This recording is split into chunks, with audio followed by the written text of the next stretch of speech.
जय हिंद साथियों, स्वागत है आपका ट्रिकी कोर एकेडमी के यूट्यूब चैनल पर। आज हम करने वाले हैं अपनी परसेंटेज की 7th क्लास। 6 क्लास अपनी परसेंटेज की जो है समाप्त हो चुकी है। चलिए आज शुरू करते हैं 7th क्लास से। पिछली क्लास में हमने इनकम एक्सपेंडिचर वाला कंसेप्ट देखा था। इस क्लास में हम प्राइस कंजप्शन वाला कंसेप्ट देखेंगे। उससे पहले समझ लेते हैं कंसेप्ट का नाम क्या है। Concept of proportionality. देखिए, कंसेप्ट ऑफ प्रोपोर्शनलिटी क्या होता है। इसमें है ना, पहले तो ये टाइप में 3 चीजें होती हैं जो एक्सपेंडिचर आपका दिया होता है ना। जैसे पिछले कंसेप्ट में आपने income is equal to expenditure plus saving वाला फॉर्मूला रट लिया था ना, और उस पे सारे क्वेश्चन कर लिए थे। तो इसमें आप एक चीज याद रखिएगा, एक्सपेंडिचर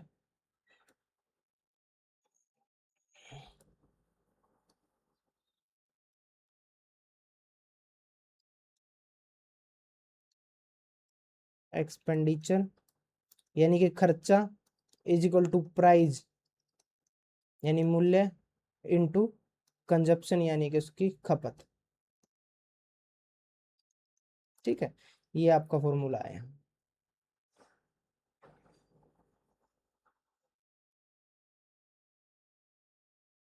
ठीक है, यानी कि जितना हम खर्चा करते हैं वो बराबर किसके होता है, उसका मूल्य क्या है और कितनी चीजें हमने यूज की यानी कितनी चीजों का उपभोग किया। जैसे एग्जांपल के लिए मान लीजिए आपने 20 रुपए की कोई चीज है, मान लीजिए कोई पेन है 20 रुपए का, तो ये क्या उसका हो गया, उसका प्राइस।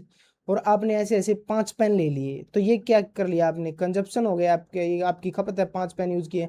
तो आपका खर्चा कितना हो गया, 20 रुपए का एक पेन और 5 पेन लिए। तो क्या करते हैं आप, खर्चा निकालने के लिए दोनों की गुणा करते हैं। तो कितने रुपए लगे आपके, 100 रुपए खर्चा हुआ। तो यही क्या आ गया आपका एक्सपेंडिचर। तो यही होता है expenditure is equal to price into consumption. ठीक है, अब इसमें क्वेश्चन जो है वो किस तरीके से आते हैं और वो कंसेप्ट समझ लेते हैं हम। देखिए, अगर आपको बोल दिया जाए कि जो एक्सपेंडिचर है वो सेम है, ये ई एक्स यानी कि एक्सपेंडिचर यानी कि खर्चा। ठीक है, एक्सपेंडिचर को अगर हम सेम रखें यानी कि 100 रुपए हैं अगर अपने पास और 100 ही रुपए रहे, लेकिन तो प्राइस और कंजप्शन में क्या रिलेशन आता है। देखिए, जब एक्सपेंडिचर सेम होता है तो प्राइस इनवर्सली प्रोपोर्शन हो जाता है कंजप्शन का, यानी कि जो मूल्य होता है वो इनवर्सली प्रोपोर्शन हो जाता है खपत का। इनवर्सली प्रोपोर्शन का क्या मतलब है, मान लीजिए प्राइस की रेशियो दे रखी है 2:5। ठीक है, और हमसे पूछ लिया कंजप्शन के बारे में, तो हम कंजप्शन के रेशियो का सीधा इसको यहाँ से सीधा कंजप्शन का रेशियो निकाल सकते हैं। इसको उल्टा कर दीजिए। क्यों उल्टा करें, क्योंकि इनवर्सली प्रोपोर्शनल है यानी कि 5:2।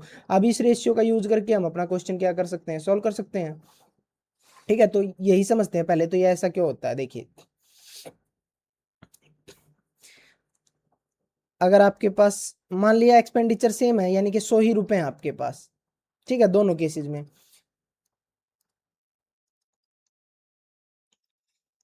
ठीक है, अगर आपके पास 100 ही रुपए हों और आपने 20 रुपए का एक पेन आता है और ऐसे 5 पेन ले लिए, तो आपने 100 रुपए खर्च कर दिए।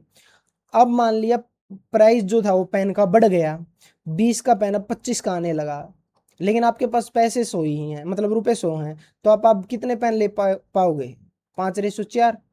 ठीक है, यानी कि यहाँ से हम प्राइस का और कंजप्शन का अगर रेशियो देखें, ये प्राइस का रेशियो, पहले कितना प्राइस था अब कितना प्राइस है, और ये कंजप्शन का रेशियो। कंजप्शन का रेशियो कितना है, पहले 5 पेन उपभोग करते थे, यूज करते थे, अब 4 पेन करते हैं यानी कि 5:4।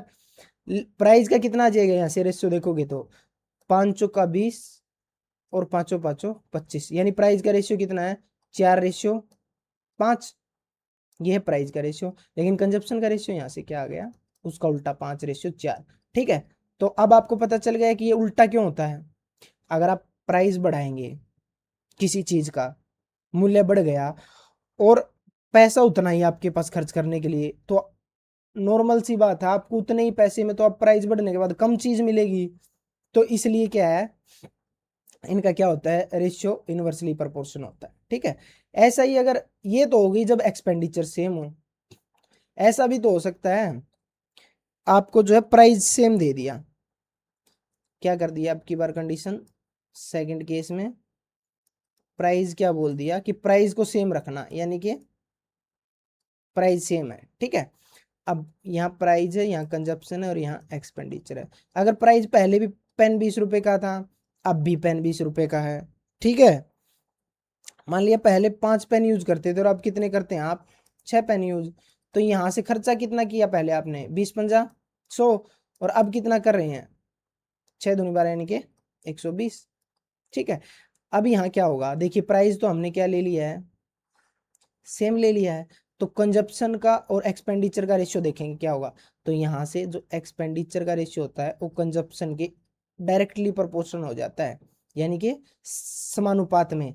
ठीक है, देख लीजिए यहाँ से कंजप्शन का रेशियो क्या है, पहले 5 फिर 6, यानी 5:6। यहाँ से इसको काटोगे तो 20 पंजा 100 और 20 छिका 120, तो ये भी कितना आ गया, 5:6। तो यहाँ से अगर कंजप्शन का या एक्सपेंडिचर का रेशियो 5:6 है, तो यही रेशियो किसका भी हो जाएगा, ये एक्सपेंडिचर का 5:6 है, तो कंजप्शन का भी कितना हो जाएगा, 5:6, क्योंकि ये क्या है, डायरेक्टली प्रोपोर्शन होते हैं। ऐसे ही तीसरा केस हो सकता है जब क्या दिया हो आपको, कंजप्शन सेम दी हो, यानी कि कंजप्शन को क्या दे दिया हो, सेम दे दिया हो। ठीक है, जब कंजप्शन सेम होगी तो भी सेम बात होगी, कैसे, जब कंजप्शन आपकी सेम है, ये आप खुद करके देखिएगा। ठीक है, कंजप्शन को सेम करिएगा, यहाँ consumption into price is equal to expenditure, consumption को सेम रखिएगा और इनको घटाइए, इनकी रेशियो चेक कीजिएगा, तो यहाँ क्या निकल के आएगा, एक्सपेंडिचर का रेशियो और प्राइस का रेशियो डायरेक्टली प्रोपोर्शन आएगा। ठीक है,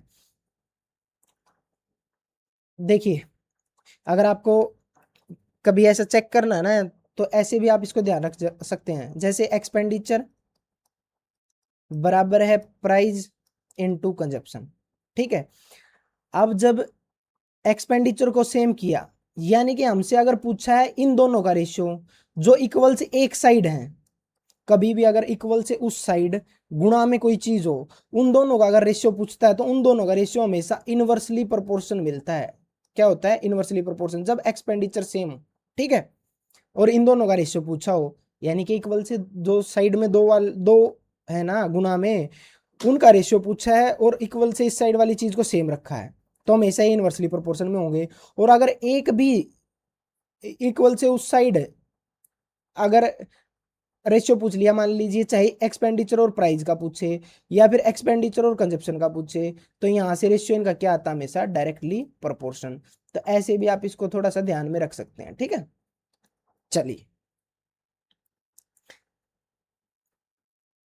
ये हमने समझ लिया है, इसमें 3 केस बताए हैं, एक तो जब एक्सपेंडिचर सेम हो, ठीक है, ये केस नंबर 1, एक क्या हो, केस नंबर 2, यानी कि जब प्राइस सेम हो, प्राइस क्या हो, सेम हो। एक केस नंबर 3, जब क्या हो, कंजप्शन क्या हो, सेम दे रखा हो। जब एक्सपेंडिचर सेम होगा तो प्राइस और कंजप्शन का रेशियो इनवर्सली प्रोपोर्शन हो जाएगा, यानी अगर प्राइस दे रखा है यहाँ से 3:5, तो कंजप्शन इसका उल्टा हो जाएगा 5:3। ठीक है, अगर यहाँ से प्राइस सेम है और पूछा है एक्सपेंडिचर और कंजप्शन का रेशियो, तो एक्सपेंडिचर और कंजप्शन क्या हो जाएगा यहाँ से डायरेक्टली प्रोपोर्शन, यानी कि अगर या तो एक्सपेंडिचर का रेशियो दे दे या कंजप्शन का रेशियो दे दे, कोई भी दे दे।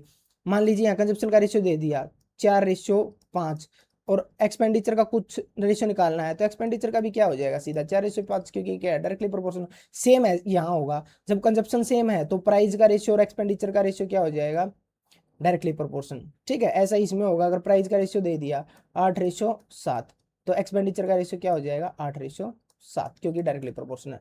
सिर्फ उसमें क्या होता है, अपोजिट होता है। ठीक है, चलिए आप क्वेश्चन करते हैं, उसके माध्यम से समझते हैं। चलिए क्वेश्चन नंबर 66, अगर चीनी की कीमत 20% बढ़ जाती है एक परिवार को अपनी खपत में कितने प्रतिशत की कमी करनी चाहिए ताकि खर्च वही रहे। देखिए अब आप जिसको नहीं आता है ना उसको बिल्कुल समझ में आएगा अब क्वेश्चन से। देखिए इसमें क्या बोला, चीनी की कीमत यानी प्राइस बढ़ाया है और एक परिवार को अपनी खपत और पूछा है कंजप्शन में कितनी कमी करनी पड़ेगी।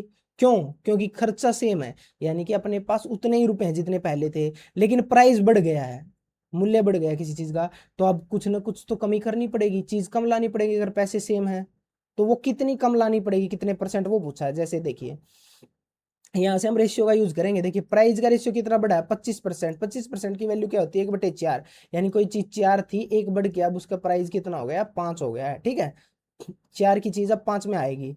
और हमें पता है एक्सपेंडिचर क्या है, इसमें सेम है, और जब एक्सपेंडिचर सेम होगा तो प्राइस का रेशियो कंजप्शन के रेशियो के इनवर्सली प्रोपोर्शन होगा। तो यहाँ से कंजप्शन का रेशियो क्या आ जाएगा, इसका उल्टा कर दो, 5/4। और हमें पूछा भी यही है कि एक परिवार को अपनी खपत में कितने प्रतिशत कमी करनी पड़ेगी। पहले आप 5 यूनिट कोई चीज लेके आते थे, लेकिन प्राइस बढ़ने के कारण आप 4 यूनिट लेके आते हैं, तो आपने कितनी कमी कर दी, 1 यूनिट की कमी कर दी। कितने में से, पहले 5 में से 1 कम लाने लगे, और परसेंट निकालने के लिए गुणा 100, या फिर सीधा आपको 1/5 की वैल्यू याद है, यानी कि 20%। यहाँ से क्या आ जाएगा, आपका आंसर आ जाएगा। ठीक है, चलिए नेक्स्ट क्वेश्चन देखिए। चावल की कीमत 30% बढ़ जा गई, एक परिवार को अपनी खपत कितने प्रतिशत कम करनी चाहिए ताकि खर्च वही रहे। देखिए चावल की कीमत कितनी हो गई, देखिए मैं थोड़ा सा जल्दी समझाता हूँ। पहली बात तो आप इसको पॉज करके खुद करिएगा, ठीक है, बिल्कुल सेम क्वेश्चन है। प्राइस कितना हो गया, 30% यानी 3/10, 10 से 13 हो गया। कंजप्शन कितनी हो गई, यहाँ से 13 से 10 हो गई। कितनी कम करनी पड़ गई खपत पूछा है, क्योंकि यहाँ खर्चा सेम था, इसलिए कंजप्शन उल्टा ले, 3 कम करनी पड़ गई, कितने से, 13 से। परसेंट निकालने के लिए गुणा 100, यानी ऊपर कितना हो जाएगा, 300। अब काटोगे तो 13 दूनी 26, बच गए 4, 40, 13 3 39, 23 पॉइंट समथिंग आएगा, 23 पॉइंट समथिंग, यानी कि ये एक ही ऑप्शन है, ये आपका आंसर हो जाएगा। ठीक है, देखिए आपको ये भी लिखने की जरूरत नहीं है, जब आप प्रैक्टिस कर लें तो प्राइस की रेशियो लिखने की क्या जरूरत है। जब आपको पता चल गया कि हमें कंजप्शन के बारे में पूछा है, तो 10 से 13, तो हम सीधा 13 से 10 करेंगे। ठीक है, जितना कॉपी पेन कम उठाएंगे उतना बढ़िया रहेगा। चलिए नेक्स्ट क्वेश्चन, इसमें क्या दिया हुआ है, आपको ये खुद करना है। क्वेश्चन सेम बात दी हुई है, कीमत बढ़ा दी 65%, इसका रेशियो निकाल लीजिए। 65% यानी कि 13/20, 20 से 33 हो गई, तो कंजप्शन कितनी होगी, 33 से 20 हो गई। ठीक है, तो कितनी घट गई, 13 घट गई 33 पे, और परसेंट निकालने के लिए गुणा 100। इसको आप क्या करिएगा, खुद करिएगा, ये आपका होमवर्क क्वेश्चन है। ठीक है, चलिए नेक्स्ट देखिए अब थोड़ा सा चेंज करेगा यहाँ, देखिए उसने टाइप में थोड़ा सा चेंज किया, इसको समझ लेते हैं। अब की बार क्या देगा, उसने खर्चा दे दिया आपको। देखो ये दे, चीनी की कीमत में 20% की कमी हुई, इसके इस वजह से जो व्यक्ति है वो 200 रुपये में 5 किलो अब चीनी अधिक खरीद पा रहा है जितनी पहले खरीदता था ना। देखिए अगर कोई चीज की वैल्यू, मान लीजिए आपके पास, अब इसने बोला 200 रुपये है, और कोई चीज पहले जितने की आती थी उससे अब 20% कम हो गई उसकी, लेकिन आपको 200 रुपये की ही लानी है, तो आप ज्यादा खरीद पाओगे। वो कितनी ज्यादा खरीद पा रहे हो आप, 5 किलो ज्यादा पहले से, पहले जितने किलो खरीदते उससे 5 किलो ज्यादा। हमें रेशियो यूज करना है, करेंगे। प्राइस क्या है, 20% ज्यादा, यानी 1/5, यानी 5 से कितना हो गया, 6 हो गया। कंजप्शन क्या हो जाएगा यहाँ, 6 से 5 हो जाएगा। लेकिन देखिए ये बोला है पहले आप 6 यूनिट खरीदते थे, अब आप 5 यूनिट खरीद पा रहे हो। एक सेकंड सॉरी, इसने प्राइस में डिक्रीज दिया है, इंक्रीज नहीं हुआ, प्राइस में क्या हुआ है, डिक्रीज। 5 की जगह वो चीज, यानी 20% की वैल्यू कितनी होती है, 1/5, लेकिन डिक्रीज दिया है, तो 5 की चीज अब कितने की हो गई, 4 की। और कंजप्शन क्या आ जाएगा यहाँ से, इसका उल्टा रेशियो, यानी कि 4/5। तो आप पहले 200 रुपये में, मान लीजिए आप पहले 4 यूनिट चीज ला पाते थे, अब आप 5 यूनिट ला पाते हैं, तो यूनिट में आप कितनी ज्यादा ला पा रहे हैं, 1 यूनिट ज्यादा ला पा रहे हैं। लेकिन क्वेश्चन में दिया है 1 यूनिट नहीं, 5 किलो ज्यादा ला पा रहे हैं आप। ठीक है, तो 1 यूनिट की वैल्यू क्या दी हुई है यहाँ, 5 kg। अब 1 यूनिट की वैल्यू 5 kg है, ठीक है, कंजप्शन में, तो यहाँ से हम कंजप्शन तो निकाल सकते हैं ना, हमें कंजप्शन की वैल्यू दी हुई है। 1 यूनिट की वैल्यू 5 kg है, तो 4 यूनिट की वैल्यू गुणा 5 यानी 20 kg। और यहाँ से 5 यूनिट की वैल्यू, इसमें भी क्या हो जाएगा, गुणा 5 यानी कि 25 kg। तो यहाँ से क्या आ गई आपके पास, आपके पास ये ओरिजिनल खपत आ गई, यानी कंजप्शन आ गई।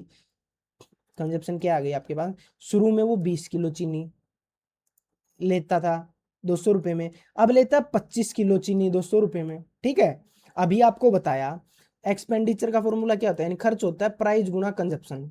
यहां हमसे क्या पूछा है, प्रति किलोग्राम मूल कीमत यानी प्राइस पूछा है।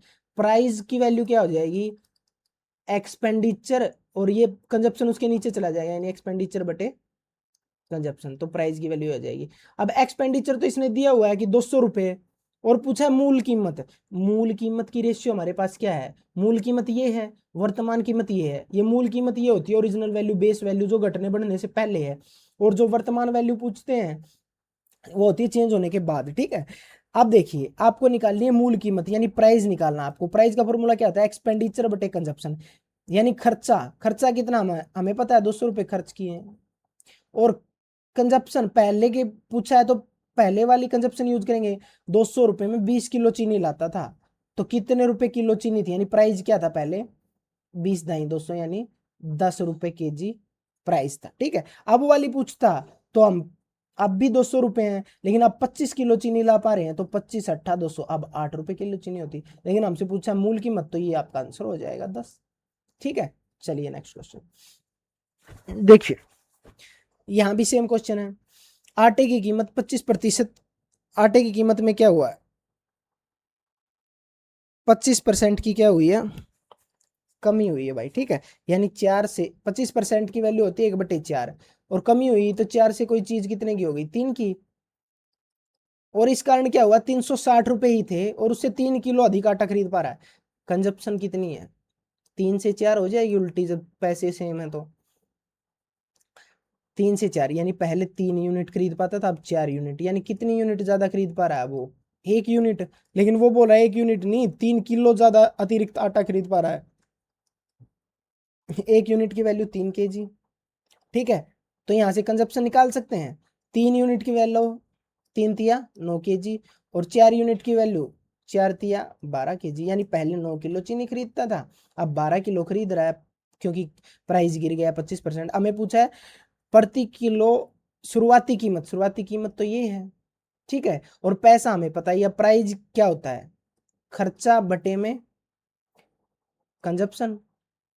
ठीक है, ये निकालना कितने रुपए किलो है, तो वही देखेंगे ना, कितने रुपए की और कितनी चीज आई है, तो उतने ही रुपए किलो हो गई, वो उनको डिवाइड कर देंगे। तो यहां से 9 किलो लेता था पहले वो।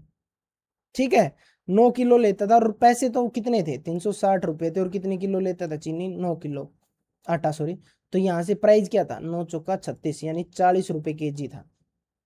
तो ये क्या आ गया आपका आंसर आ गया। ठीक है, चलिए नेक्स्ट क्वेश्चन, अब का पूछेगा तो बटे 12 करो, यानी कि 30 रुपए kg। चलिए क्वेश्चन देखिए, पेट्रोल की सॉरी चीनी की कीमत में 15% की गिरावट आई है भाई। ठीक है, चीनी की कीमत में 15% की गिरावट से ग्राहक 272 रुपये में 2 किलोग्राम अधिक चीनी खरीद सकता है। बिल्कुल सेम क्वेश्चन है। ठीक है, देखिए प्राइस कितना हुआ है, 15% गिरावट आई है। 15% की रेशियो निकालोगे तो 5 तिये 15, 5 दूनी 10, यानी इतने की गिरावट। 20 की चीज कितने की होगी, 3 घट के 17 की। ठीक है, और कंजप्शन कितना हो जाएगा इससे, 17/20। अब बोल रहा है पैसे तो बता रखे हैं, यानी खर्चा कितना है, सेम 272 रुपये, और उसके कारण 2 किलो अधिक चीनी खरीद सकता हो। यूनिट में पहले 17 खरीदता था, अब 20 खरीदता है, तो 3 यूनिट ज्यादा खरीद रहा है। लेकिन 3 यूनिट नहीं, वो बोल रहा है 2 किलो, तो 3 यूनिट की वैल्यू क्या दे रखी है, 2 kg। तो 1 यूनिट की वैल्यू यहां से क्या आ जाएगी, 2/3 kg। 2 यूनिट की वैल्यू ये है, 1 यूनिट की वैल्यू ये है, तो 17 यूनिट की। यहाँ 2/3 से क्या हो जाएगी भाई, गुना। तो 17 दूनी 34/3 kg आ जाएगी पहले वाली। और अब कितनी आ जाएगी, यहाँ भी 2/3 से क्या हो जाएगी, गुणा हो जाएगी, तो 20 दूनी 40/3 kg भाई। एक बात बताओ, अब इसमें क्या पूछा है, चीनी की नई कीमत, तो नई कीमत यानी वर्तमान कीमत घटने बढ़ने के बाद, वो तो क्या है 17। तो कंजप्शन कौन सी यूज करेंगे, ये वाली। अब प्राइस का फॉर्मूला होता है एक्सपेंडिचर बटे में कंजप्शन। एक्सपेंडिचर कितना है, 272 रुपये खर्च करता है वो हर बार। ठीक है, और कितनी किलो चीनी ले पा रहा है वो, 40/3। ऊपर जाएगा तो क्या हो जाएगा, ये 3 ऊपर चला जाएगा। ठीक है, नीचे 40 और ऊपर क्या चला गया, 3। पहले तो इससे काट लो इसको 4 से, 10 को ऐसे ही रहने दो नीचे, यानी 4 दाई 40, और 4 से काटोगे तो 4 छिक्का 24 और 3 4 अट्ठा 32, सॉरी, और फिर 3 अट्ठा 24, 2 3 छिक 18 और 2 20, और एक नीचे क्या है 10 है नीचे, यानी एक जीरो, तो एक के बाद छोड़ के क्या लग जाएगा पॉइंट, यानी आंसर क्या आ गया आपका यहाँ 20.4। सेम क्वेश्चन था, तो ये आपका आंसर हो गया। ठीक है, देखिए ये क्वेश्चन, क्वेश्चन नंबर 72, पेट्रोल की कीमत में 5% की वृद्धि हो गई। बढ़ोतरी से पहले कीमत दे रखी है 82 रुपये प्रति लीटर थी। एक आदमी हर महीने 3045 किलोमीटर यात्रा करता है और उसकी कार 45 किलोमीटर प्रति लीटर का माइलेज देती है। ठीक है, पेट्रोल की कीमत में बढ़ोतरी के कारण यात्रा के मासिक खर्च में कितनी वृद्धि हुई? ठीक है, बहुत ही अच्छा क्वेश्चन। ठीक है, 2-3 बार करिएगा, जिसको नहीं समझ में आया 2-3 बार आपको इसको सोल्व करना है। देखिए इसमें अब क्या है, पहले सभी क्वेश्चन में क्या दे रखा था, एक्सपेंडिचर सेम दे रखा था, लेकिन इसमें पूछा ही है कि पेट्रोल की कीमत के कारण एक्सपेंडिचर यानी खर्चे में ही कितनी वृद्धि हुई है। लेकिन इसमें देखो सेम क्या है, कांस्टेंट चीज क्या है, वो जितना पहले चलता था ना उतना ही अब चलता है, यानी कि जितना पेट्रोल पहले खाती थी उसकी गाड़ी, पेट्रोल तो अब भी उतना ही खाएगी, उतने ही लीटर। तो यहाँ क्या दे रखा है, कंजप्शन को क्या दे दिया, सेम। और जब भी कंजप्शन सेम होगी तो एक्सपेंडि प्राइस का रेशियो और एक्सपेंडिचर का रेशियो क्या हो जाएगा, डायरेक्टली प्रोपोर्शन। और प्राइस में ही वृद्धि दे रखी है, यानी प्राइस का रेशियो निकाल सकते हैं। प्राइस बोला है 5% बढ़ गया, यानी कि 5% यानी 1/20, तो 20 से कितना हो गया वो 21। और प्राइस का ये रेशियो और एक्सपेंडिचर का भी रेशियो यही है, क्योंकि यही तो क्या हुई है, बढ़ोतरी इतनी ही तो हुई है हमारी। ठीक है, अब उसने क्या पूछा, बोला है 3045 किलोमीटर की यात्रा करता है। देखिए उसने दे रखी है 15 लीटर, यानी कि 15 किलोमीटर प्रति लीटर की माइलेज। देखो इसका क्या मतलब है, 15 किलोमीटर प्रति लीटर, यानी कि 15 किलोमीटर चलने में, एक सेकेंड, 15 किलोमीटर चलने में कितना तेल खाती है उसकी गाड़ी, 1 लीटर, यानी 1 लीटर में 15 किलोमीटर चलती है। और वो चलता कितना है, 3045 किलोमीटर। अगर 15 किलोमीटर में 1 लीटर तेल खाती है तो यहाँ से 1 किलोमीटर में कितना तेल खाएगी, 1 लीटर बटे में 15, इतना तेल 1 किलोमीटर में। और 3045 किलोमीटर में 1/15 को हम क्या कर देंगे, 3045 से क्या कर देंगे, मतलब ऐसे गुना डिवाइड, यानी कि 15 से डिवाइड कर दो सीधा, 15 दूनी 30, 0 15 3 45, यानी कि कंजप्शन कितनी है उसकी गाड़ी, इतना तेल खाती है। लेकिन एक बात बताइए, जब प्राइस बढ़ेगा तेल तो उतना ही खाया, लेकिन खर्चा तो बढ़ गया क्योंकि प्राइस बढ़ गया है किसी चीज का। ठीक है, और इसी रेशियो में बढ़ेगा वो, ये मैंने आपको बता दिया है। अब क्या दिया हुआ है, यहाँ दिया हुआ है 20 की जो वैल्यू है ना, 20 यूनिट की वो दे रखी है, यानी कि प्राइस जो पहले का है बढ़ने से पहले कितना है, 82 रुपये प्रति लीटर, यानी 20 यूनिट की वैल्यू कितनी है, 82 रुपये पर लीटर। तो 1 यूनिट की वैल्यू यहाँ से कितनी आ जाएगी, 82/20। और हमसे पूछा क्या है, हमसे इस क्वेश्चन में पूछा है कि पेट्रोल की कीमत में बढ़ोतरी के कारण यात्रा के मासिक खर्च में कितनी वृद्धि होगी। एक्सपेंडिचर का रेशियो भी तो यही है, पहले मान लो 20 यूनिट यात्रा करता था, अब 21 यूनिट करता है, तो यहाँ से कितनी अधिक कर रहा है यात्रा, 1 यूनिट अधिक। तो 1 यूनिट की वैल्यू ये है, यानी कि अब 203 लीटर, और इतना अगर वो करेगा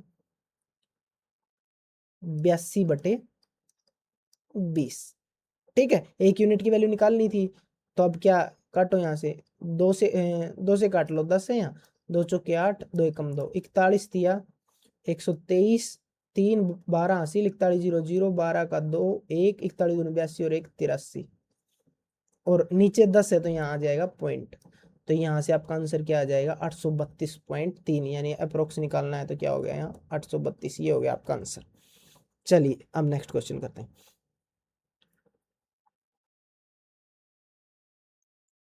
अगला क्वेश्चन क्या दिया हुआ है, प्रति किलोग्राम टमाटर की कीमत में 300% की वृद्धि हुई, एक गृहिणी को टमाटर की खपत में 70% कम कर दिया, टमाटर पर खर्चा। देखिए अब थोड़ा सा टाइप फिर चेंज किया इसने। क्या चेंज किया अब? इसमें बोला है प्रति किलोग्राम टमाटर की कीमत, यानी प्राइस का रेशियो निकाल सकते हैं यहाँ से। प्राइस में कितनी वृद्धि होगी? 300% की वृद्धि, यानी 300% होता है 300/100, यानी कि 3/1। कोई चीज एक की थी और उस पर 3 की वृद्धि होगी, तो अब वो कितने की हो गई? 4 की, यानी प्राइस का रेशियो ये है। और इसके कारण गृहिणी टमाटर की खपत 70% कम कर देती है। ठीक है, अब कंजप्शन का रेशियो भी दे रखा है 70%, यानी 7/10, और कम की है खपत। तो खपत पहले 10 करती थी, तो अब 7 कम कितनी करती है? 3। ठीक है, तो पूछा टमाटर पर उसका खर्च। खर्च क्या होता है? इन दोनों की गुणा, price into consumption is equal to expenditure. तो यहाँ भी 10 एकम 10 और 4 तिये 12, तो एक्सपेंडिचर का रेशियो क्या आ गया? 10/12। तो पूछ रहे टमाटर पर कितना बढ़ गया खर्च? 10 पे 2 बढ़ गया, यानी 2 बढ़ गया कितने पे? 10 पे, और परसेंट निकालने के लिए गुणा 100। तो यहाँ से 10 दूनी 20% इंक्रीज हो गया, ये आपका आंसर आ गया।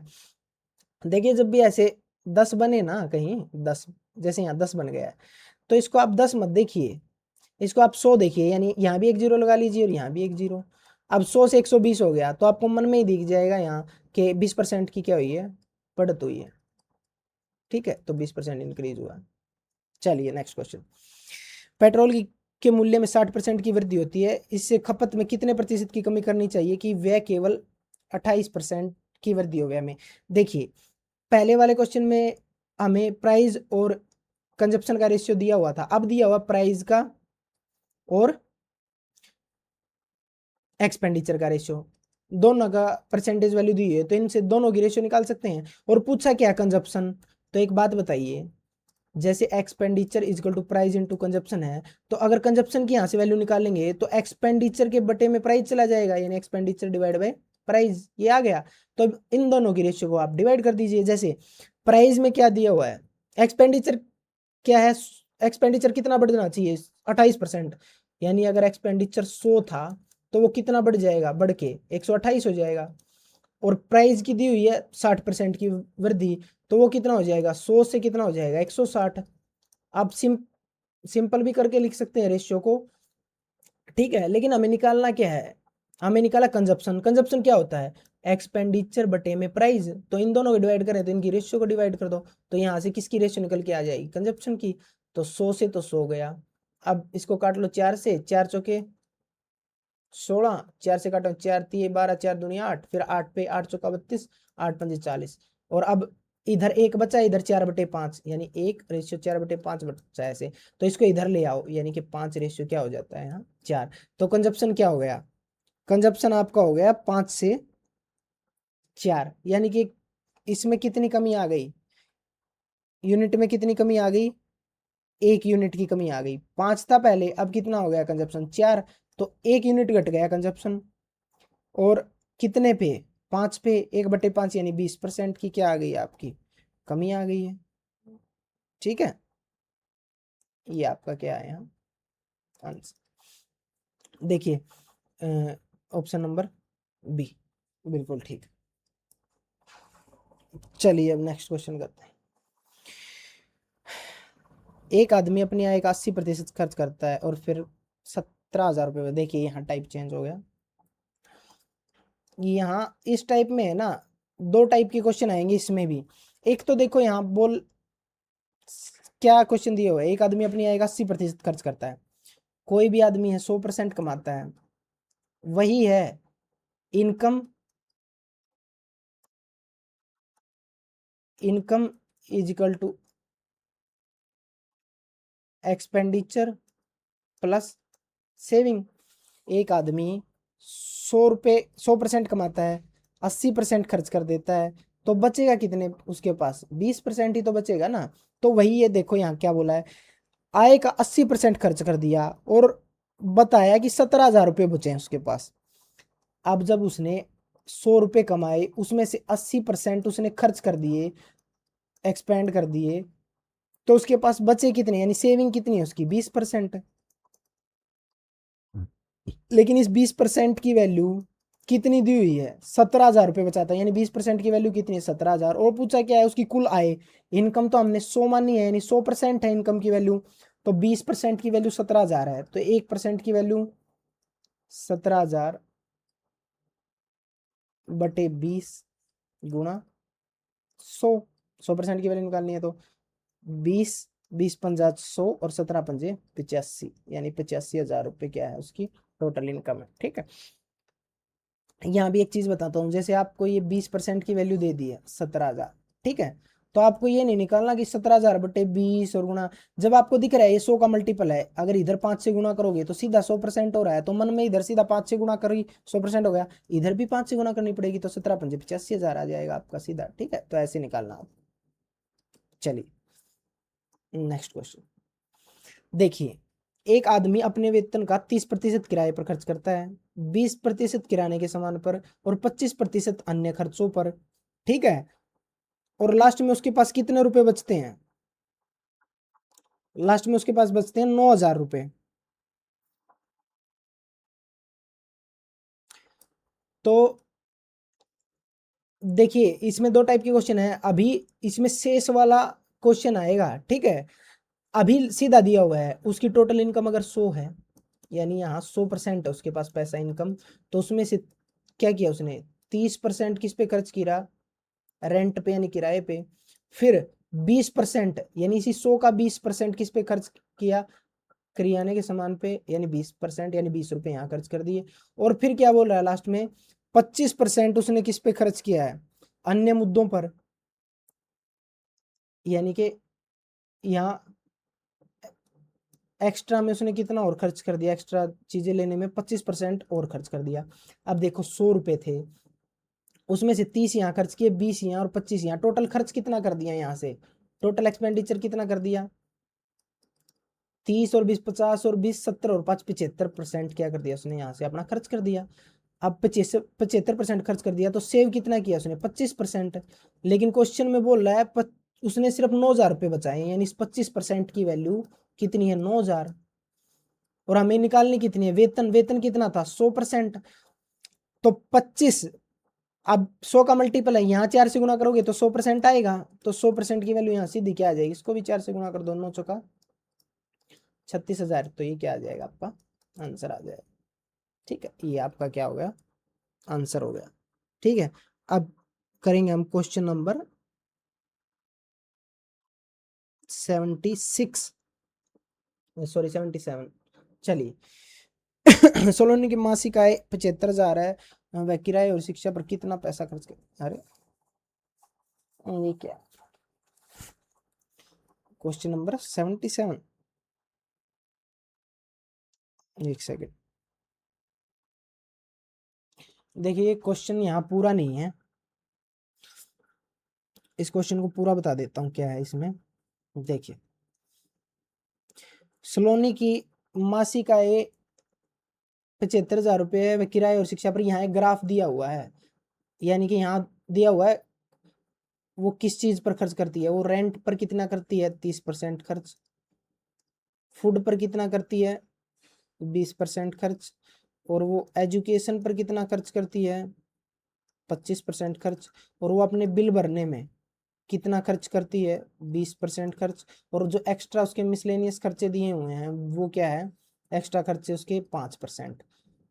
ठीक है, अब ऐसे वो अपना पूरा 100% यूज करती है। ठीक है, यहाँ उसकी आय दी हुई है कितनी, 75,000, और उसको पूछा क्या है, किराए पर और शिक्षा पर, किराए और शिक्षा दोनों पर मिलाकर कितना खर्च करते हो, कितने रुपए खर्च करते हैं। तो किराया यानी कि उसका रेंट, और शिक्षा यानी कि एजुकेशन, दोनों भी मिला के वो 30% यहाँ खर्च करती है और 25% यहाँ, तो टोटल यहाँ कितना खर्च करती है, रेंट और एजुकेशन पे 30 और 25, यानी कि 55% खर्च करती है। हमें किसकी वैल्यू निकालनी है, 55% की। ठीक है, देखिए यहाँ से आप ये भी देख सकते हैं, वैसे अगर सोल्व नहीं करना तो आप ये चेक कर सकते हैं कि 11 का मल्टीपल कौन सा है। ठीक है, क्योंकि 55 में 11 है, 11 पंजे 55। चलिए हम करते हैं क्वेश्चन। अब क्या दिया हुआ है, 100% की जो वैल्यू है, यानी इनकम 100% होती है, उसकी वैल्यू दी हुई है 75,000। यानी कि 75,000। ठीक है, अब 1% की वैल्यू यहाँ से कितनी आ जाएगी, 75,000 डिवाइड बाय 100। लेकिन हमें निकालनी कितनी है, दोनों पे खर्चा पूछा, इन दोनों पे, यानी कि 55%। तो 75,000 बटे 100 गुणा 55% की निकालनी है तो 55 से गुणा। ठीक है, अब एक बात बताइए, 5 5 एकम 5, 5 एकम 5, यहाँ काटेंगे तो 5 दूनी 10 20। अब देखिए आप यहाँ गुणा कर लीजिए पहले, 0 0 0, और बताया था 11 से गुणा करने का क्या है, 5 ऐसे का ऐसे, 5 में आगे जोड़ो ये 7 12, 2 हासिल 1, 7 और 1 8। अब 20 से डिवाइड करना है इसको, तो 1 0 से तो क्या जाएगी, सीधे 1 0, 2 से काटेंगे तो 2 चौके 8, 2 एकम 2, 2 दूनी 4, 1 2 पंजे 10, यानी कि 41,250। ये क्या आ जाएगा, आपका आंसर आ जाएगा। ठीक है, चलिए नेक्स्ट क्वेश्चन करते हैं। नेक्स्ट क्वेश्चन है चलिए 78 नंबर क्वेश्चन। इसमें देखिए आपको क्या करना है, विपुल ने मासिक आय 30% खर्च किया, इतना किया 60% किराने के सामान पर और 40% अन्य पर, 30 70 56 किराने के सामान पर कितना खर्च किया, पूछा क्या किराने के सामान। एक सेकंड, इससे पहले आप 79 नंबर क्वेश्चन कीजिए। ये रिमेनिंग वाला जो आपका कंसेप्ट है, ये सक्सेशन मेथड वाला, भी यहाँ से एक बार क्लियर हो जाएगा। देखिए, एक सॉफ्टवेयर इंजीनियर है, उसने अपने वेतन से 15% का उपयोग घर के किराए पर कर दिया। ठीक है, फिर उसने जो बचा था शेष का, रिमेनिंग का 25% घरेलू वस्तुओं पर, फिर जो बचा था उसका 25% आयकर यानी इनकम टैक्स पर, और फिर जो बचा था उसका 15% के क्या ले लिया उसने, कपड़े, और अंत में उसके पास क्या बचा है, 10,404 रुपये बचे हैं। देखिए हमें दिया क्या हुआ कि उसने कितने कितने परसेंट खर्चे किए हैं, लेकिन पैसे क्या दिए हुए हैं, लास्ट में वैल्यू किसकी दी हुई है, उसके पास बचा यानी उसकी सेविंग दी हुई है। तो यहाँ से हम उसकी सेविंग निकाल लेंगे। सेविंग निकालने में क्या है, जब उसने खर्चे दे दिए, जैसे 15% उसने खर्च किया, 100 रुपये कमाए, 15 खर्च कर दिए, तो 15% खर्च कर दिए तो 75%, 85% बच गए। ठीक है, जैसे मान लो उसकी इनकम कितनी थी शुरू में, एक्स, उसने 15% घर का किराया दे दिया, तो उसके पास कितना बच गया, 85%, यानी कि 85/100। फिर शेष का यानी इसी का 25% घरेलू वस्तुओं पर, तो कितना बच गया, 25% खर्च कर दिया तो 75%, यानी 75/100। फिर 25% का क्या कर दिया उसने, आयकर यानी टैक्स में दे दिया। फिर से उसके पास क्या बच गया, इसका 75% यानी 75/100। फिर 15% कपड़ों पर खर्च कर दिया, तो फिर इसका 85% बच गया यानी 85/100। लेकिन इसकी वैल्यू क्या है, ये आ गया इस टोटल इनकम का, उसके पास इतना रुपया बचा हुआ है, इनकम का इतना परसेंट, लेकिन मतलब इनकम का इतना रुपया बचा हुआ है उसके पास, लेकिन असली में उसके पास कितने रुपए बचे हैं, 10,404। ठीक है, अब जो ये ऊपर वाले हैं इनसे इसको काट लो, जैसे 17 से काटो, 17 पंजे 85, अब इसको काटो, 17 छिका 102, 2 20 हो जाएगा, 17 कम 17, फिर 2 बचे, फिर 3 बचेगा, 17 दूनी 34। ठीक है, अब काटो, 17 से फिर कट रहा है, 17 3 51 10, हाँ 17 से कट रहा है, 17 पंजे 85, 17 या 51 और 10 61, यानी 10 होगा यहाँ, तो कितना हो जाएगा 102, यानी 17 छिका 102, ऊपर हो गया 36। अब नहीं कट रहा ऊपर, यहाँ काटो इसको, 25 तिया 75, 25 चौका 100, यहाँ भी 25 तिया 75, 25 चौका 100। ठीक है, अब 5 से कट रहा है ये, तो काट लो इसको, जैसे ये 3 तिया 9, ये ऊपर अब कट रहा है, 3 तिया 9 चौका 36। ठीक है, अब ये 5 है यहाँ और 5 है, यानी पांचों पांचों 25, और एक ये काट लो, 25 चौका 100। अब ऊपर सब कट गए हैं इस साइड, तो x गुणा 1 बटे कितना बच गया यहाँ, 4 4 4। ठीक है, यानी 4 चौके 16 चौके 64, और डबल जीरो इस आगे उधर क्या बचा हुआ है 4।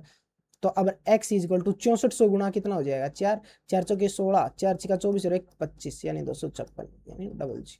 ये क्या आ गया आपका, उसकी ये क्या आ गई टोटल इनकम, और हमसे क्या पूछी थी, उसकी टोटल इनकम यानी कि कुल वेतन पूछा था, 25,600 उसका क्या है, कुल वेतन है। चलिए अब नेक्स्ट क्वेश्चन करते हैं।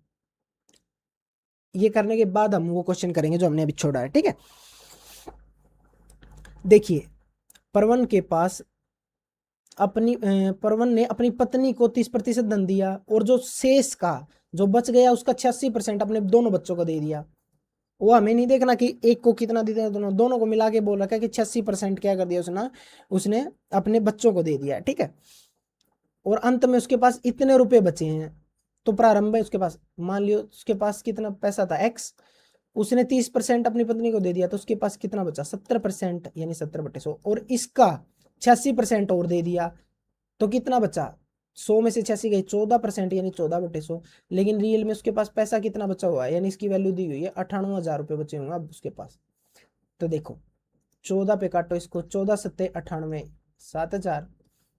अब एक जीरो से एक जीरो काट दो, और 7 से 700 काटोगे तो यहाँ कितना आएगा 100। अब x, यहाँ बटे में 2 जीरो 4 जीरो है नीचे, तो उधर जाके 4 जीरो गुणा हो जाएंगे, यानी 100, 1 2 3 4, ठीक है। यहाँ से क्या आ जाएगा आपका, ये 10 लाख। ये आपका आ गया आंसर। चलिए अब वो क्वेश्चन करते हैं और फिर खत्म करते हैं क्लास को। ये है आपका लास्ट क्वेश्चन। इसके आपको दो तरीके बताऊंगा, एक तो बेसिक से जैसे पहले इनकम निकाल के और फिर निकालते हैं, और एक सीधा बताऊंगा कि कैसे करना है, ठीक है। और इसके बाद कल हम समझेंगे इलेक्शन बेस्ड वाले जो क्वेश्चन है उनको, ठीक है। देखिए आप ये क्वेश्चन एक बार, यहाँ बोल रहा है कि विपुल अपनी मासिक आय का 30% किराए पर खर्च करता है। एक बात बताइए, उसके पास मान लिया x रुपए थे, उसने कितना खर्च किया, 30% खर्च कर दिया, तो 70 बच गया, यानी 70/100। ये क्या, रेंट पे खर्च करा है उसने। और इसका 60% किराने पे, तो यहाँ 60% खर्च कर दिया, तो कितना बचा 40/100। और इसका 40% अन्य चीजों पर खर्च कर दिया, अब 40 और खर्च कर दिया, तो कितना बच गया उसके पास 60/100। लेकिन लास्ट में उसके पास कितने रुपए बचे हुए हैं यहाँ, 7,56 रुपये, ठीक है। अब पहले तो 2 जीरो से एक और एक 2 जीरो, और इस एक जीरो से ये एक जीरो, ठीक है। अब 7 से काटेंगे इसको, 7 एकम 7, नहीं चला जीरो, फिर नहीं चला 5 है क्योंकि फिर एक जीरो, और 7×8 = 56, ठीक है। अब काटो इसको 6 से, 6 एकम 6, 4, 6 6 36, 6 48। अब काटो 4 से, 4 चौके 16 और 4 दूनी 8, 42 आ गया उधर। तो यहाँ कितना है x बटे में, यहाँ से टोटल इनकम निकाल ली हमने, x बटे में डबल जीरो और एक ये जीरो, 3 जीरो उधर जाके क्या हो जाएंगे गुणा में। तो उसकी इनकम कितनी थी 42,000 रुपये, ठीक है। लेकिन हमसे इनकम पूछी नहीं, हमसे पूछा उसने किराने के सामान पर कितना खर्च किया है, किराने के सामान पर खर्च पूछा है, ना कि बचत। यानी कि उसने किराने के सामान पर कितना खर्च किया है, अपनी मासिक आय यानी 42,000 का 30% खर्च कर दिया किराए पर, तो कितना बचा उसका 70%। पहले ऐसे समझो, उसने किराने के सामान पर ये खर्च किया 60%, तो किसका 60% किया उसने, शेष का, यानी किसके शेष का, जो मासिक आय थी उसका 30% खर्च करने के बाद जो बचा ना, उसका 60% उसने किस पे खर्च किया है, किराने पर। यानी कि 42,000 रुपए थे उसके पास, उसमें से उसने 30% किराए के सामान पर क्या कर दिए, खर्च कर दिए। तो बचे कितने उसके पास 70%, यानी 70/100। अब इसका 60% किराने के सामान पर खर्च कर दिया, तो यहाँ इसका 60/100 निकालेंगे, क्योंकि खर्च ही पूछा अब हमसे। अब ये मत करना कि 100 में से 60 घटा के 40 निकाल लो, 40 तो उसकी सेविंग है, लेकिन हमसे पूछा क्या है, खर्च। तो खर्च कितना किया उसने 60%, सेविंग हमने यहाँ निकाली है क्योंकि इसके बचने के बाद उसने खर्च किया है, ठीक है। तो अब देखो 2 जीरो से एक ये जीरो और एक ये जीरो, अब इस 2 जीरो से ये 2 जीरो। अब आपको दिख रहा है क्या है यहाँ 420 गुणा 742।